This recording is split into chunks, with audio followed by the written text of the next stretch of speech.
এগৰাকী বিবাহিতা মহিলাক নানান ধৰণৰ প্ৰলোভন দি বহিৰাজ্যলৈ নিয়াৰ গোচৰত ঢেকিয়াজুলি আৰক্ষী থানা এলেকাৰ পৰা এগৰাকী যুৱকক কৰায়ত্ব কৰি ঢেকিয়াজুলি আৰক্ষীক সমজাই দিলে সচেতন ৰাইজে।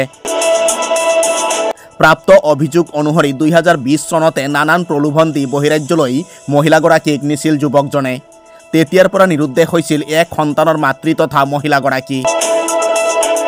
ইয়াৰ পিছতে ন্যায় বিচাৰি ঢেকিয়াজুলি আৰক্ষীৰ কাষ চাপিছিল নিৰুদ্দেশ হোৱা মহিলাগৰাকীৰ পৰিয়াল। পৰিয়ালৰ লোকে ঢেকিয়াজুলি আৰক্ষী থানাত দাখিল কৰা উক্ত এজাহাৰৰ পিছতে যুৱকজনক বিচাৰি আৰম্ভ কৰিছিল ঢেকিয়াজুলি আৰক্ষীয়ে তীব্ৰ অভিযান। যদিও যুৱকজনৰ কোনো সন্ধান পোৱা নাছিল ঢেকিয়াজুলি আৰক্ষীয়ে। দুদিনৰ পূৰ্বে যুৱকজন নিজৰ ঘৰত আহি পোৱাৰ লগে লগে অঞ্চলটোৰ সচেতন ৰাইজে যুৱকজনক কৰায়ত্ব কৰি ঢেকিয়াজুলি আৰক্ষীক সমজাই দিয়ে। ইপিনে মহিলাগৰাকীক উদ্ধাৰৰো দাবী উত্থাপন কৰিছে অঞ্চলটোৰ সচেতন ৰাইজে। আমাৰ শোণিতপুৰ জিলা ঢেকিয়াজুলি থানা অন্তৰ্গত পলাশবস্তি গাঁও, তাৰ ছোৱালী এটা ল'ৰা আপোনাৰ কেৰালালৈ গৈছিলে কামত। যোৱাৰ পিছত তাতে গৈ কেৰালা ষ্টেচনত ছোৱালীটো মিচিং হৈ যায়। মিচিং হৈ যোৱাৰ পিছত ল'ৰাটো মানে তাতে বহুত খোজাখুজি কৰিলে। কৰাৰ পিছত ছোৱালীটো সন্ধান পোৱা নাই।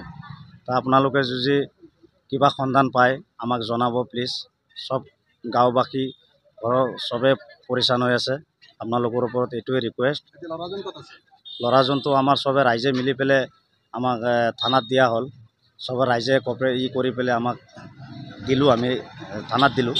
দিয়াৰ পিছত হয়, ঈদত আহিছিলে ঘৰত অহাৰ পিছত আমি চবে ৰাইজে মিলি পেলাই ল'ৰাটোক থানাত জিম্মা দিলোঁ। এতিয়া থানা পুলিচে কৈছে এতিয়া মানে কেৰালাত তোমালোকে যোৱা, গৈ পেলাই বিচাৰি আনি পেলাই দিয়াৰ পিছত মানে কেছটো মীমাংসা হ'ব। সেইকাৰণে আপোনালোকক চবৰ ওপৰত ৰিকুৱেষ্ট যে আপোনালোকে এই বস্তুটো আমাক ছোৱালীটো যদি ওলাই দিব পাৰে আমিও বহুত আপোনালোকক হেল্প কৃতজ্ঞতা জনাম।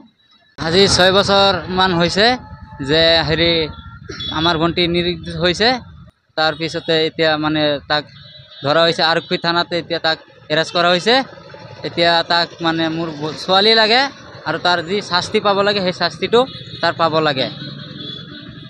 এতিয়া তাৰপিছত এজাহাৰ দিছিলোঁ, এতিয়া তাক ধৰা পৰিছে।